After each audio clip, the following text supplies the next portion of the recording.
La Z101 y Milagros Ortiz Bosch, junto a Julio Cordero, ponen a tu disposición su conocimiento político y social en Milagros desde la Z, cada noche de lunes a viernes y a partir de las 7, solo por la Z101, siempre pensando en ti. Muy buenas noches, amables oyentes, bienvenidos y bienvenidas a Milagros desde la Z. Hoy es miércoles santo, miércoles 17 de abril del año 2019. En este instante se está preparando para salir a la calle la procesión de Jesús Nazareno. Eso sale de la iglesia del Carmen, como siempre, acompañado de perseguido de la Virgen Dolorosa, que es una imagen preciosa. Y la de ese Nazareno tiene una imagen totalmente parecida a esos santos bellísimos de Sevilla. Y es una procesión que la capital siempre ha querido mucho, la de Jesús Nazareno. Bueno, yo tengo dos celebraciones hoy, aparte de esa de Jesús de Nazaret. ¿Cuál? Mi papá cumple años y mi tía Francia cumple años. Ay, qué linda familia. Así que para ellos dos.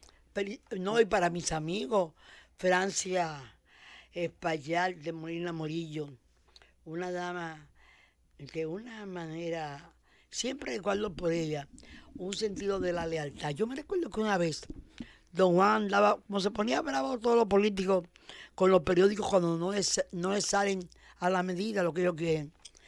Él se acercó a Francia, tú no sabías a lo mejor eso. Sí, claro, Se acercó, creo que está en el libro, se que acercó escribió a saludar, mi tío Rafaelito. se acercó a donde ellos, no le tendió la mano a Rafaelito y se le tendió a doña Francia. Y doña Francia dijo, no, don Juan, no. El que no saluda a mi marido no me saluda a mí. Don Juan dijo, pero yo no lo saludo a usted, yo sí. Saludo a la dama. Y ella le dijo, La dama le contestó, pues la dama no lo saluda a usted. Sí. Así fue. Pues lindo, ¿verdad? Así fue, sí, muy, muy leal. Ni contarte de la lealtad de la mitad de tu papá conmigo. Esas cosas son hermosas. Pues coincidencialmente nacieron años mismo los día, cuñados. De diferentes. De diferentes años. Felizmente, Francia, felizmente. Y no es raro porque papá y mamá, Virgilio Ortiz Peña y Ángela Ortiz, nacieron el mismo día, con 15 años de diferencia. Wow. No quiero decir que viramos ya tanto, pero ahí vamos. Por no, ahí, no hay por 15, ahí. pero hay muchos. Hay muchos, sí, cómo no. Así que un felicidades beso y un a los dos. para los dos. Mucho sí. cariño. De milagro, el tema del día es el suicidio de Alan García. Sí. Es horroroso. Ahora, el Partido Aprista Peruano escribió páginas hermosas en la lucha por la democracia en la República Dominicana, en Perú.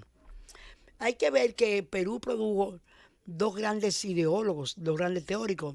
Fue Mariátegui y Víctor Raúl Arias de la Torre. Para Víctor Raúl Arias de la Torre es el primero que reivindica la naturaleza indoamericana, la naturaleza de carácter indígena de nuestro continente, y de aquella razón, porque Perú había crecido como un estado organizado. Ahí está Machu Picchu, todavía siguiendo cómo el regadío, cómo el agua se repartía entre el uso para el agua, para la agricultura. Hay una bellísima institución peruana que es la MITA, que era una obligación de producir y llevar esa producción a un sitio determinado que se distribuía entre las gentes de manera equitativa y proporcional. Y además está todo un sentido de la literatura, de la escultura, que dejaron, y las figuras magníficas que fueron los Atahualpa y todos sus hermanos, aquellas punas entre ellos, que acabaron después debilitando el sistema inca. Bueno, y en ese mundo lleno de leyendas y belleza, surgen figuras legendarias como Arias de la Torre, que es un perseguido y un luchador latinoamericano, que tuvo 7 años, lo mismo que Assange, tuvo el exilado. Creo que fue en la embajada de De Colombia o Ecuador, no recuerdo. Alan García. No. Allá de de la la Torre. Torre. Entonces, esa herencia en la que te voy a decir 5 o 6 nombres que van a resultar para mucha gente desconocidos, pero que están en la historia de América, son Ramiro Prailé, Andrés Tausen Escurra, el papá de una joven Tausen que antes trabajaba mucho en CNN. Ese, el Sánchez, el que fue Luis José Sánchez, que fue el rector de la Universidad de San Marcos durante muchos años, el que fue uno de los hombres que más luchó por legitimizar o buscarle visos legales al uso de la guerra. Y un gran coordinador, educador político en cuanto a organización política, que fue Armando Villanueva del Campo. Todas estas figuras que yo te menciono estuvieron en Costa Rica siendo maestros de nosotros.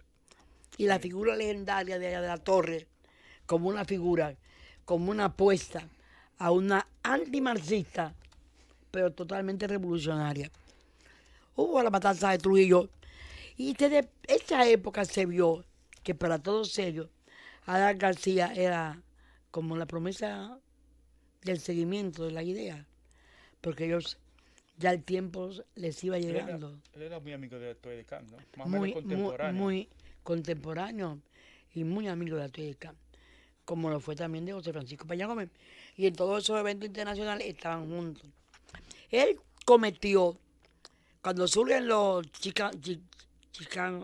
Chicago Boys, surge toda esa ola de neoliberal que envuelve y que llega a ser el consenso de Washington, ¿verdad?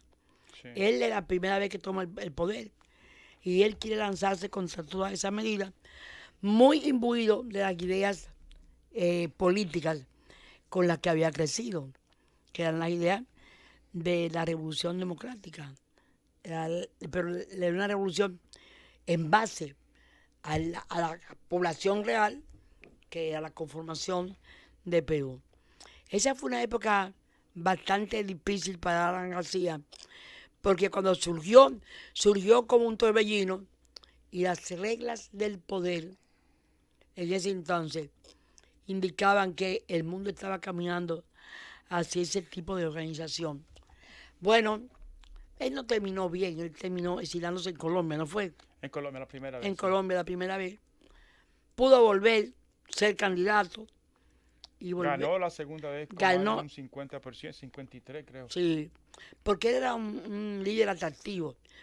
Era un ser, le gustaba la música, tocaba la guitarra, era una persona muy comunicativa y era un joven que venía de la promesa de lo que habían sido los creadores del APRA, el partido que fue norma o guía de lo que iban a ser los partidos políticos de América en lucha por la democracia.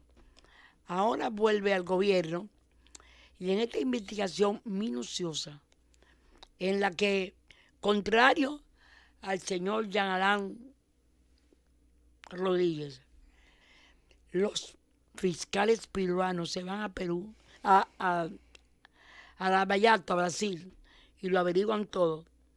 5 presidentes, vamos a mencionarlo: Ollanta Humala, Toledo, Keiko Fujimori ha sido amenazada con esto, aunque no está en juicio, está en presa. Está en juicio. Está presa. Está en juicio. Sí. El simulador de PPK Kuczynski, porque era un simulador, hasta me parece que abusó de América Latina. Entonces, no solamente eso, la señora de Ollanta Humala también. Y llega la investigación hasta Alan García. Mi impresión, Julio, es dolorosa. A los movimientos sociales más o menos progresistas le ha sido angustiante encontrar un camino propio, un camino de transformaciones, de derechos, de igualdad, de equidad. Entonces, lo agobió el dinero de la derecha, los poderes de la derecha, y cayeron en corrupción. Para mí tú ves la fotografía, la fílmica de la ciudad de Lima, la gente llorando porque él era un líder. Él fue un líder peruano y representó en un momento la renovación del Perú, que llegó a tener presidente. Siempre se calificó como un gran presidente al señor Toledo, que acabó envuelto en aquellas propiedades que compró a nombre de la suegra. Persona que tomó las medidas populares o no, que hicieron posible enderezar sí, la economía sí. de Perú. Bueno, la muerte era muy amigo de Artuey, era amigo de Peña Gómez, yo lo Mire, conocí. En la tarde de hoy, esta tarde. Y yo siento, mi impresión es que alguna persona que viene de esa historia y de ese mundo, del mundo de Armando Villanueva del Campo, de Ramiro Prealé, del mundo de lo que fue más allá Víctor Raúl allá de la Torre.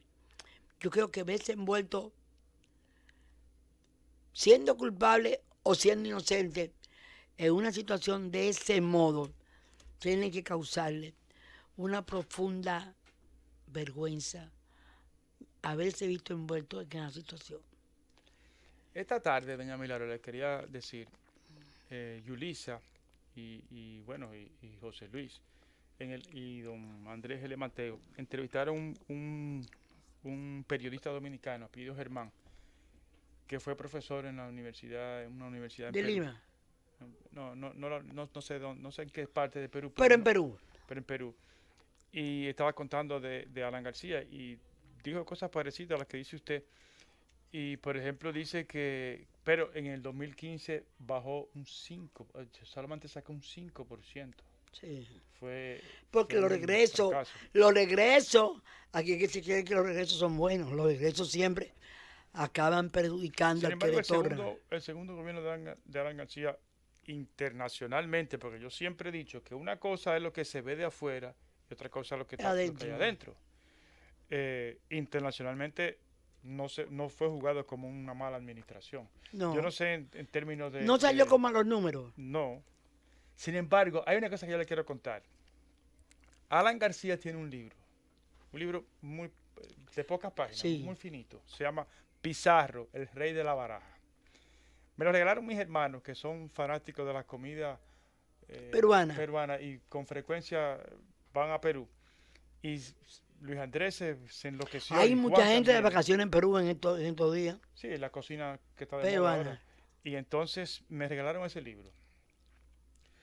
Es un libro histórico, es sobre Pizarro, pero le voy a decir con qué lo comparo. Es Judas Iscariotes, el calumniado de Don Juan, en el sentido de que esto es un libro didáctico político. Es el Pizarro político, explicado por un político peruano con mucha más profundo conocimiento de cómo sería la operación. Es un libro que no tiene 100 páginas, pero es finito, pero es absolutamente apasionante y además increíblemente bien escrito. Sí, era un hombre culto. Realmente es una lástima ver un líder que fue presidente a los 34, 35 de los más jóvenes de América. Sí. De los más jóvenes de América. Sí. Y traía detrás el apoyo, la compañía.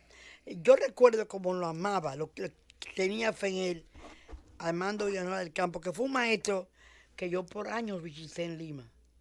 Sin embargo, fíjese, yo soy de los que piensa que todavía Odebrecht estamos viendo la punta del iceberg. Sí. Que todavía falta mucho. Falta mucho. Qué maldita compañía. Y es, bueno, yo, al principio que salió Odebrecht vi un Twitter internacional que decía, bueno, Odebrecht hizo lo que no hizo Bolívar, unió Suramérica. 11 países. ¿Y de qué manera lo unió? Pero falta mucho todavía del expediente desafortunadamente falta mucho. Da pena que un dirigente progresista, no sé. Que tenía ese calificativo, ese origen, haya desaparecido. Como da pena que Toledo ande buscando por los Estados Unidos cómo no venir a su país. Sí. Y como un hombre como Jan Taumal y su mujer han sido sometidos Ahora, a esas le voy cosas. a decir una cosa. Como Keiko Fujimori cayeron. Era que les ofrecían a todos financiarles la campaña. Pero Y yo la sí, campaña hay que financiarla con amor al pueblo, con trabajo, con nuevas ideas, con escuchar a la gente. La campaña del dinero son las campañas que le han hecho más daño a América Latina, porque cualquier narcotraficante, cualquier sinvergüenza, cualquier corruptor se presenta y dice, aquí estoy yo, y desesperado por dinero, y quiero decirte que en eso estoy yo, cada vez más, en José Francisco Peña Gómez. ¿Qué dijo? Hay que hacer una ley de financiamiento. sí, De luego, que la distorsionan todo. sí, claro. Hoy escribe Artizo Mejía un artículo sobre esto, porque las leyes aceptan de que cuesta. Las leyes tienen muchos defectos, porque es que en esta hay que tomar una pausa, porque hay que hablar profundamente de lo que los senadores que quieren ser arrastrados. Fíjate qué cosa tan grande. Los senadores que no leen. Vamos a volver con el tema, sí. porque es apasionante. Sí. Milagros desde la Z. Ya estamos de regreso, doña Milagros. Bueno, Julio, dicen que no hay voto para juicios políticos a jueces del Tribunal Superior Ese es el Electoral. titular del periódico El Hace Nacional. mucho tiempo que no se están dando cuenta que las maniobras ya no son tan fáciles, porque un partido recién nacido ha hecho en 4 años lo que a Juan Bosch le correspondió, pudo hacer en 18. Entonces, o sea, el PRM ha ido haciendo un partido capaz de producir números que evitan los desastres dominicanos. Mejoran las cosas. No es el dueño de la situación, pero esa fuerza compacta de gente que está cumpliendo su idea, que a pesar de que lo que la gente dice y sospecha, si hay un problema en la ADP, acabamos juntos. Si hay un problema en el pacto eléctrico, acabamos juntos. Si hay una especie de disputa en que si padrón cerrado, padrón abierto, acabamos juntos. Entonces, esa fuerza política ha permitido que en el país haya más, se airee más, se discuta más y se noten más los desaciertos. Porque el desacierto de la Junta Central, del Tribunal Superior Electoral, lo ha editorializado toda la prensa dominicana. Lo ha condenado todo el país y toda la Iglesia Católica. Sí. Bueno, no te quiero decir lo que le está pasando al pastor Medina en los medios, al pastor evangélico en los medios de comunicación. Pero no es el tema. No estoy en pleito con nadie. Estoy en razonamiento. Ahora descubren que no hay voto para juicio político a los jueces de acto. Bueno, porque están el sentados ahí silencio en el Senado y no saben cuántos votos cuentan. Tuvo que escribir una carta el presidente Danilo Medina y decir, tenemos que entendernos porque no tenemos los votos de lo que yo quiero, ¿verdad? Sí. Desde luego que consiguieron su ventaja y no se tienen tantas fuerzas como para hacer lo que nosotros queríamos o queríamos, pero eso es así. Ahora esto aquí dice, no hay voto para el juicio de ATC. Lo saben, el mundo les cambió, le está cambiando la vida dominicana. Ahora déjame decirte, estamos a la puerta de una posible crisis, y lo quiero decir. No es verdad que nosotros tenemos que seguir arrastrando senadores que no leen las leyes. Senadores que votaron lo de Barrigol. Senadores que actúan por línea, no por su conciencia. ¿Cuántos casos tú has oído decir a un senador que votó de acuerdo con su conciencia? ¿Cuántos? ¿Ahí no hay milagro activo más? ¿No la hay? ¿No la hay? Que no voté cuando mi conciencia o otros más compañeros míos. Pero eso se acabó. No existe más. Entonces, ¿qué es lo que pasa? Usted está hablando de senadores. Voy para allá. No. No, cuando la Suprema Corte de Justicia, la Junta Central Electoral, manda a buscar las actas, manda a buscar interpretaciones, pero ella lo que tiene que interpretar es la Constitución y lo que se escribió. Sí. Y lo que se escribió es igual que lo de Barrigol. O sea, nosotros no podemos seguir trabajándole dándole el arrastre a senadores que no cumplen con su función, que quieren que otros los arrastren. Queremos senadores que lean y que sean ellos por sí mismos los líderes de su provincia. Esa es la verdad, Julio. Y la democracia está, no podemos jugar con esas cosas. No puede haber ni el menor señal de debilitamiento de la fortaleza de independencia de la Junta Central Electoral, Julio. No la puede haber, ni la debe haber. No se porque puede va a haber problemas si se hace. Pero ¿por qué? Si se equivocaron con la ley, se equivocaron con Odebrecht, se equivocaron con, bueno, lo de Barrigol ni lo voy a contar. Es una, solamente leyó lo de los tucanos, Brito y Chubaque.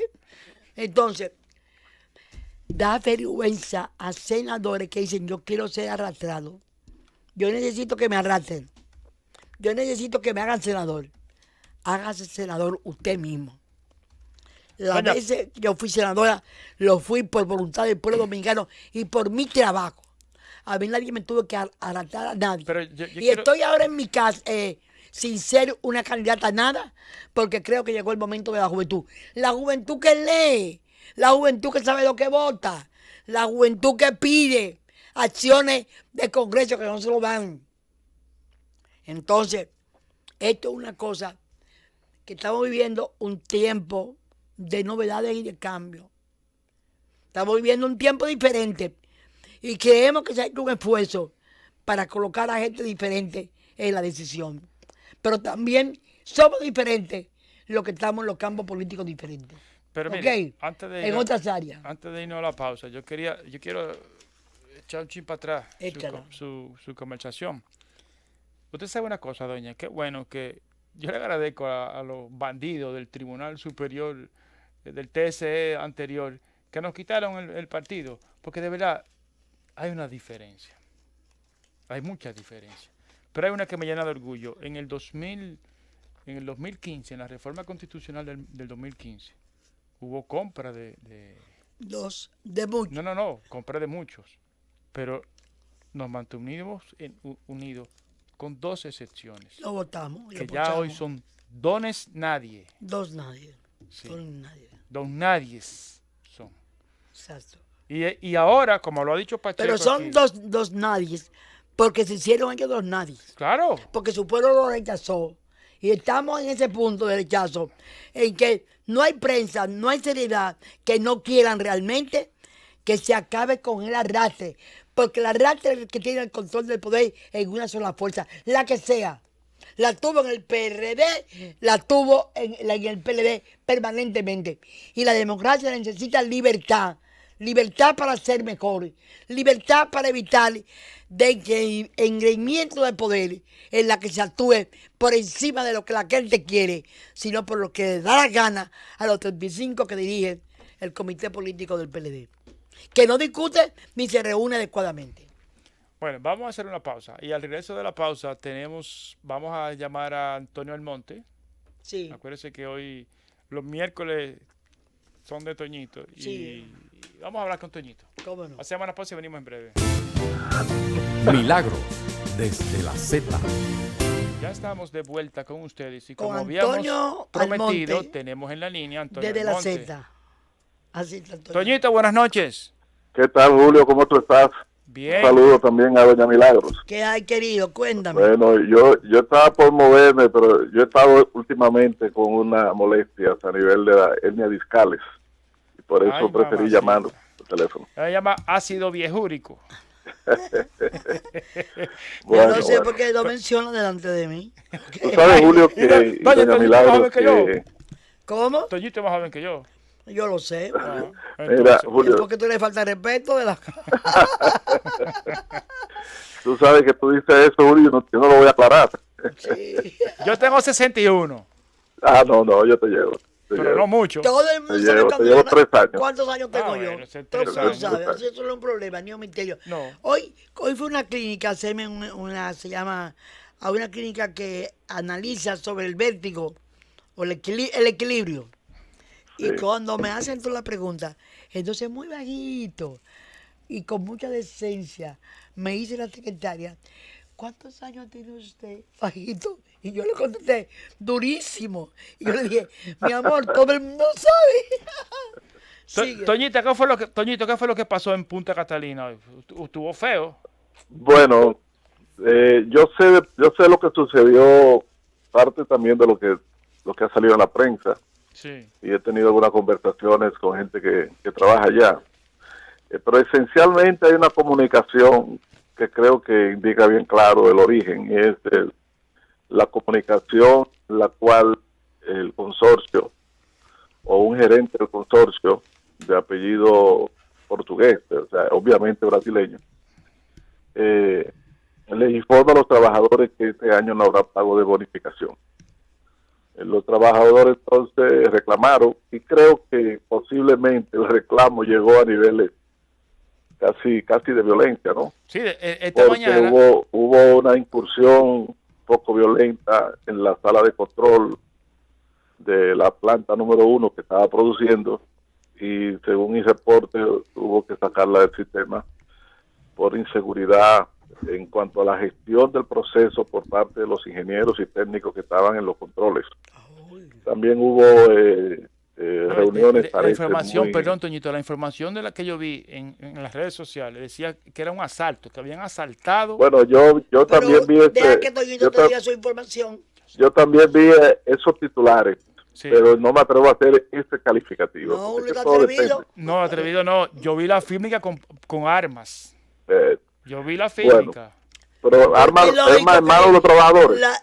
No, los guardianes. No, pero lógico. Los guardianes. Pero es lógico. No, lógico. Que los guardianes tengan, tomen, doña, mire. están todos los provistos, todos desde los que se agolpa una multitud a un lugar que no debe ser, tú puedes estar seguro que se produce un forcejeo, los guardianes, etcétera. Y entonces eso puede generar cualquier cosa. Sí. Afortunadamente no degeneró en violencia que lesionara, no parece gravemente a ninguna persona, y bueno, se quedó ahí. Pero definitivamente fue, como dice el pueblo dominicano, fue un rebú. Ahora, lo que hay que aclarar es que los trabajadores no están reclamando bonificaciones de Punta Catalina, porque Punta Catalina todavía no ha producido no produce un beneficio. peso, pero están reclamando bonificaciones en los contractuales, se ve. Las compañías, porque no ha ganado Punta Catalina, el Estado no ha ganado, pero los que lo están Odebrecht ha ganado dinero. La empresa no tiene beneficio para repartir beneficios. ¿Cómo que no, doña? Hay dos cosas, Julio, tú tienes mucha razón. En primer lugar, Punta Catalina como empresa que está operando comercialmente, esa no es su situación. Esa no. Todavía la sede y el gobierno dominicano no ha recibido de manera definitiva la planta eléctrica y en forma conforme. Por consiguiente, no tiene ninguna transacción económica con los distribuidores ni nadie, y no es una empresa en producción comercial. Esos trabajadores no son de la CDE. No son de la CDE. Debe ser, ellos están reclamando del contrato que tienen los constructores. Claro, el consorcio Estrella, eso es lo que están reclamando. Porque eso no tienen por qué no producir dinero. Porque es un contrato. Porque como dice doña Milagro, ellos recibieron su dinero de acuerdo a su contrato. Exacto. Es decir, el consorcio ha recibido miles y miles de millones de dólares de acuerdo a su contrato. No había perspectiva de recibir dinero por ningún otro concepto, porque ellos no iban a vender y comprar electricidad, sino simplemente a construir. Y lo que hay que ver es los términos de los contratos con los trabajadores que tuvo el consorcio. Eso es lo que hay que ver. Sí. Si el consorcio le viola los contratos a los trabajadores o no. Ellos se rebelan, natural. Sí. Y eso es delicado, porque la reacción de los trabajadores pareciera, porque yo hablo así porque no conozco los términos de los contratos de los trabajadores, pero la reacción pareciera la de trabajadores que se sienten empoderados de derecho. Que le han quitado su derecho. Claro, y eso puede afectar seriamente la construcción. Y yo llamo la atención porque de alguna manera, aunque pudiera parecer que uno martilla mucho, pero este consorcio, óigame, ha violado todo en este país, no le ha pasado nada. O sea, aquí no hay ningún consorcio, ninguna empresa más impune que el consorcio Odebrecht que construye Punta Catalina. Recuérdense que ha violado todos los convenios con el gobierno. Claro. Todos los contratos de entrega. La última era la entrega de la planta número 1 el 31 de diciembre. Sí. Y estamos No, a mitad de abril. Yo recuerdo que tú anunciaste aquí que había hecho un acuerdo de penalización por día si no entregaban en la fecha que habían establecido. $220,000 por día. ¿Cuánto era? 220,000. 120,000. Y en dólares por día de retraso. Y en estos días vi al administrador de Punta Catalina hacer una entrevista en una entrevista de televisión y de eso no habló. Es decir, era el 31 de diciembre como fecha límite para la entrega de la planta número 1 y estamos a mitad de abril y no ha hecho, y por cada día de retraso se hablaba de $220,000, que es más de 11 millones de pesos. Y ya es más de 10 pero la segunda planta estaba prevista, según este contrato firmado el 30 de septiembre del 2018, que es para un acuerdo para un fondo de garantía de construcción. Según este contrato, la segunda planta debió entrar en febrero. Y yo vi en la televisión al administrador actual de Punta Catalina decir que la segunda podría entrar más o menos en agosto. Todo eso tiene costos. Y entonces, eso es una violación flagrante a algo que fue firmado entre el consorcio y el Estado Dominicano a través de la CDE, de Rubén Bichara. De esas cosas no se habla, eso se incumple y a Odebrecht nadie le reclama nada. Por consiguiente, fácilmente, ese consorcio considera, en el caso de que tenga derecho, que puede desconocer responsabilidades como trabajadores y así no habrá tribunal que lo condene. Entonces, ese hecho que pasó hoy es delicado. Vamos a ver pero cómo se desenvuelve. Es más delicado de lo que tú te piensas. Yo estoy viendo aquí en televisión, tiene razón Julio, tirando piedras y tirando unos a los otros en esa reunión con mucha violencia. ¿Tú oyes? Porque está todo en televisión. Fue captado todo por la televisión dominicana. Es un asunto delicado y ojalá que ese no retrase más la construcción, porque ya hay mucho retraso. Sí. Oye, esa Punta Catalina vino como azarada, porque también le ha pasado de todo. A mí siempre me gusta recordar que ahora están publicando, lo encontramos aquí, Julio lo encontró, están depurando los contratos corruptos firmados por Bandes y están calculando los sobreprecios y todo ese tipo de cosas, y que nosotros perdimos, el país perdió el financiamiento que con tanto gusto nos entregó doña Dilma Rousseff al presidente Medina por el lavallato de Bandes y de Odebrecht. O sea que nosotros no somos los culpables de eso, no lo somos. Mire, yo quiero llamar la atención de Milagro sobre esto, porque también en la entrevista que dio el administrador de Punta Catalina, creo que fue el lunes de la mañana, en un matutino local, en un programa de televisión matutino, él decía, se le preguntó sobre la venta de Punta Catalina, y él decía que sí, que eso estaba en marcha y que la compañía Guggenheim Securities de Nueva York estaba trabajando en la preparación de todo lo que tenía que ver con las acciones para crear las condiciones de constitución empresarial para vender las acciones de Punta Catalina. Y entonces ahí se le preguntó que bueno, pero porque él describió que era una empresa que iba a ser muy rentable y utilizó los mismos números que yo había dado anteriormente en varios artículos y por televisión. No quiere decir que se basó en estos números, sino que coincidimos en el sentido de que los ingresos brutos que iba a tener esa empresa iba a ser más de $500 millones y que la ganancia neta podía rondar entre los 150 o 175 millones de dólares por año. Entonces le preguntaron, bueno, pero ¿y por qué la van a vender? Y él dijo, bueno, así podemos adelantar ingresos y pagar deudas, porque el país tiene dificultades fiscales y eso puede ayudar. Yo siempre he dicho que eso es una barbaridad. Si usted tiene que la empresa va a recibir 250, 300 millones de dólares netos anuales en un sector eléctrico que tiene tantas necesidades como son las inversiones que se requieren en la distribuidora para reducir las pérdidas y todavía la inversión en algunas otras áreas de energía eólica, de la red de transmisión, etcétera, etcétera. Entonces, lo que debiera hacer es sostener a Punta Catalina y esos ingresos utilizarlo para ampliar y fortalecer y sanear el sector eléctrico. ¿Por qué darle esa ventaja por 40 años que tendrá de duración, vida útil, la producción de Punta Catalina? ¿Por qué dársela a un inversionista privado?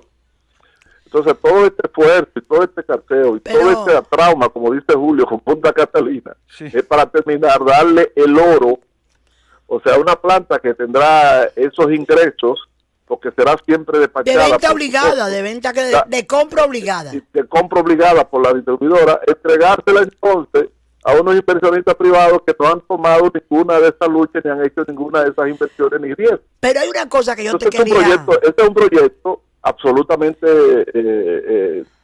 absurdo. Eso no termina de entenderlo. Pero te quería preguntarte una cosa, Antonio. Mucha gente tiene miedo a que el Estado sea muy mal administrador. Sin embargo, en el sistema eléctrico dominicano existe la experiencia de la Zaina, en la que administrado por un contrato especiales, esas compañías son eficientes. ¿Tú no podrías recordar a nosotros eso? Porque hay formas de cómo administrar y esos 250 millones para usarlos para pagar deuda inclusive, para no tener que sustraer del presupuesto el 54% para pagar intereses y capital. Creo que sería una obligación nacional. Pero 200 millones, 250 o 275 duran 40 años, doña Milagro. O sea que eso se paga la inversión y también sigue recibiendo utilidades. Mire, lo que pasa con esto es que muchas figuras, incluyendo destacados economistas y políticos, etcétera, y empresarios, yo siempre he dicho que se manejan con relación a ese tema de una manera posiblemente prejuiciada. Es decir, no es verdad que necesariamente Catalina tiene que ser vendida al sector privado como única opción para una administración eficiente. ¿Qué es lo que han hecho y qué es lo que hacen en muchos países gobiernos? Pero simplemente siguen siendo dueños de los activos, es decir, de las plantas, pero licitan un contrato para administración, operación y mantenimiento de la planta entre compañías especializadas en operación y mantenimiento de plantas de carbón y también en la gerencia comercial, un contrato por un tiempo determinado, a largo plazo generalmente, en donde se definen con claridad cuáles son los alcances de su derecho, cuáles son los beneficios que percibirá, y entonces el gobierno sigue siendo propietario, pero una firma privada especializada gestiona esa empresa. O sea que déjeme decirle, es lo mismo que hacen en Jejaina y en AES. Sí. ¿O usted cree que AES está siendo gestionada aquí en Boca Chica por los dueños de AES? No, ellos contratan un equipo y una firma especializada en gerencia con unos contratos y tienen un consejo de gerencia en la que participan sus representantes más importantes y entonces administran la empresa y la empresa se administra perfectamente, sin criterios politiqueros, sin clientelismo político, de una manera eficiente. Eso lo puede hacer el Estado Dominicano porque lo han hecho otros. Entonces, por eso no es obligado que haya que vender al sector privado la empresa para que esta sea eficiente. No, yo te he referido a ejemplos en la República Dominicana de entidades de corporaciones o de plantas administradas por ese sistema que dejan beneficios. Claro, eso es muy... Porque el problema es que el sector eléctrico mismo tiene mucha necesidad. Mire, usted construye Punta Catalina, usted agarra y vende Punta Catalina y tiene ingresos de $1.000 millones, $2.000 millones. Comienza a pagar todas estas deudas extraordinarias que tiene el gobierno dominicano. No paga con $1.000 y pico pesos, Nicolás. Lo paga y a los 2 años, óigame, nosotros seguimos con la misma crisis y déficit del sector. Toñito, todavía no sabemos cuánto valió Punta Catalina. Todavía No, la venta nunca- de eso. Ni lo vamos a ver exige tampoco. saber Óigame, usted no lo va a cuál- saber, doña Milagro, no tenga esa esperanza, que usted no la va a ver, porque, Pero no oiga, y es podemos mejor vender- que no lo sepa, doña Milagro. No podemos vender una cosa que no sepamos cuánto costó. Bueno, lo que le van a poner es un precio arbitrario. Ya. Y entonces nosotros vamos a financiar, vamos a subsidiar por adelantado a La esas, compra, a la compra. empresa que la compra. Bueno, O sea, Punta Catalina. adiós querido, te queremos Bueno, mucho. Gracias, muchas gracias, Movimiento. doña Milagro. Milagro. Feliz Semana Santa. Un Gracias. abrazo. Muchas gracias, doña Milagro. Un abrazo a ustedes. Gracias. Hacemos la pausa. Milagros desde la Z. Doña, dos temitas antes de irnos. Y bueno, el mundo está convulso, porque ideal sería que en miércoles santo habláramos de la habichuela con dulce, del cura, de no sé qué. Ay, no, la bichuela con dulce No, habló doña Lucía Medina. no, y doña Yulisa Céspedes nos trajo una fuera de serie ayer. Ayer sí, Pero eh, déjeme. Pero debo decirte que es una sensación el video de doña Lucía Lucía, repartiendo bichuela con diciendo, dulce. compren ustedes la batata. Dices Eso fue lo único Altagracia que yo vi. Salazar que compremos toda la batata. Pero hay mucha broma porque después de un discurso de una preocupación por lo de Notre Dame, que esta dama aparezca preocupándose por la vihuela con dulce, parece como que desde el punto de vista cultural hay una distancia Bueno, bastante doña, grande. en San Juan hay poca gente que le interese. La bichuela. Notre Dame, ¿no? La No, habichuela con dulce, sí, Notre Dame. la bichuela sí. Mire lo que les Es un quería. producto de bichuela, ¿verdad? Sí. Le quería dar seguimiento a un tema que usted viene machacando en los últimos días, que es el tema del narcotráfico. Dice un reportaje extenso de CNN que el negocio de la droga vía Venezuela Sí. es producida en Colombia, metida de contrabando a Venezuela y con la complicidad, según CNN, de los altos mandos militares y de las Que autoridades. y ahí justifican el apoyo a Maduro. Exacto. Pero dice que es tan extraordinariamente grande la ganancia que está, y pensé inmediatamente en República Dominicana, que están usando aviones Lo que llega solamente para un solo viaje. Fue el caso de Ahora del este, Punta lo Cana. de Punta Cana. Aterrizaron y lo dejaron abandonada. Sí. Es lo que está diciendo. Y ponen muchas fotografías de Del- aviones abandonados. Una fotografía no, fílmica. Inclusive en el agua. Hundidos en el agua. Habla mucho de la cantidad de drogas que se está transportando desde Venezuela a Centroamérica. Pero me extrañó que en ese reportaje no tuviera el nombre de República Porque Dominicana. pasa, Julio, que los aviones de Venezuela llegados aquí están ahí vistos. Por eso te extraña. Julio, pero... Sí, me extraña a mí que Pero no. Julio, tú sabes que nosotros tenemos que ser cuidadosos porque esa es la regla con que siempre hemos trabajado.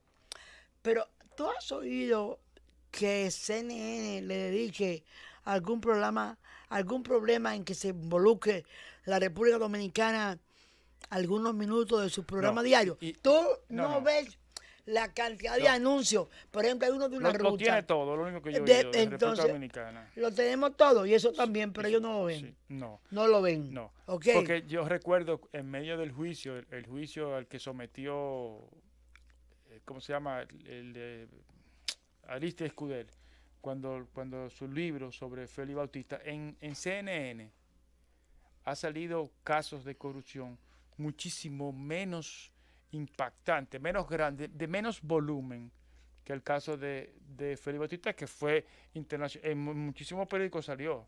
En donde lo único que no salió fue en CNN.